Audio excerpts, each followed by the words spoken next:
2, 3. Assalamualaikum warahmatullahi wabarakatuh. Saya Muhammad Nani. Pada kesempatan ini kita akan berdiskusi tentang tasawuf Imam Ghazali. Oke, sebelum kita mengarah ke isi dari ajaran-ajaran tasawufnya, kita ketahui dulu nama beliau dan kapan beliau lahir dan wafat. Imam Al-Ghazali memiliki nama lengkap yaitu Abu Hamid Muhammad bin Muhammad Al-Ghazali At-Tusi As-Syafi'iyah. Beliau meninggal di kota kelahirannya di kota Tus yang berada di wilayah Persia pada 14 Jumadil Akhir 505 Hijriah atau bertepatan dengan 19 Desember tahun 11 Masehi.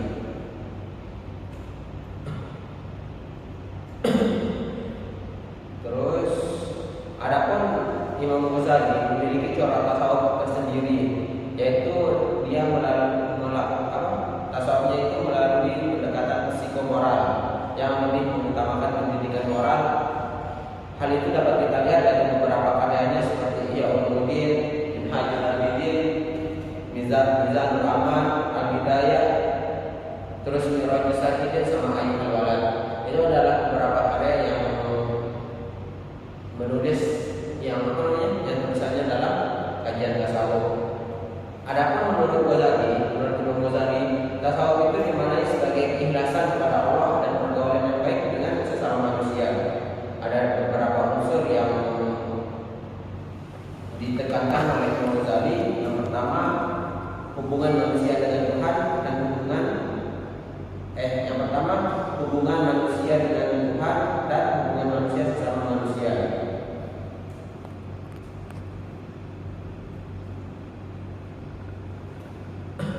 Adapun Imam Ghazali dalam masalah tasawuf itu menyentuh 3 hal. Yang pertama, merubah kembali dari sisi tasawuf dari unsur spiritual yang jauh yang tidak terlalu terikat dengan ajaran Islam.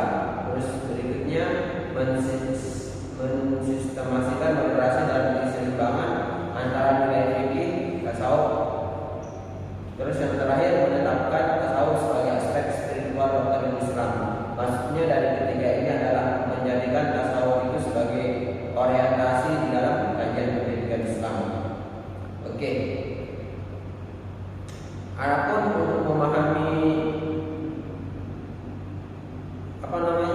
memahami gagasan-gagasan ilmuwan Imam Ghazali, ada beberapa kitab yang dirujuk. Di antaranya itu adalah Minhajul Abidin, Ihya Ulumuddin. Itu biasanya menjadi literatur utama dalam pembahasan tasawufnya Imam Ghazali. Contohnya sekarang dalam kitab Ihya Ulumuddin, di sana ada beberapa poin pembahasan yang bisa materi sampaikan atau rangkum. Yang pertama membahas hakikat ilmu, yaitu tentang ilmu yang fardu ain, fardu kifayah, sopan santun dan belajar, kemuliaan akal, akidah harus wal jamaah. Kemudian membahas kitab rahasia zakat, puasa, haji, adab, amalan batin, adab membaca Al-Quran. Yang ketiga membahas tata cara makan, kesopanan nikah, kesopanan dalam bekerja dan mencari kehidupan halal dan haram. Kemudian membahas kesopanan dan akhlak Nabi. Yang kelima membahas ikhlas, terus sakaratul maut, ziarah kubur, hakikat kematian dan lain-lain sebagainya. Nah, dari poin yang disampaikan di sana disampaikan dari poin 6 yang di atas, Imam Ghazali menyampaikan beberapa hal yang penting, yaitu gimana memasukkan akhlak atau karakter terhadap setiap kegiatan-kegiatan kita.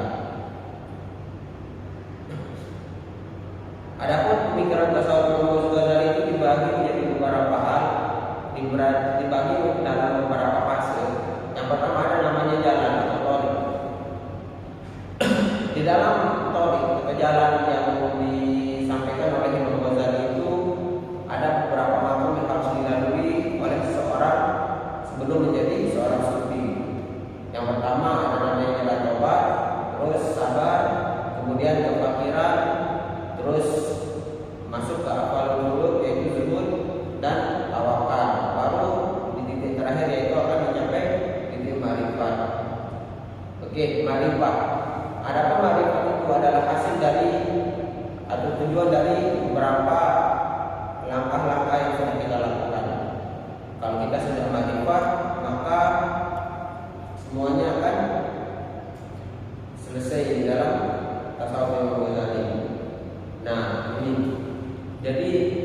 Ketika kita sudah mengabdi ma'rifat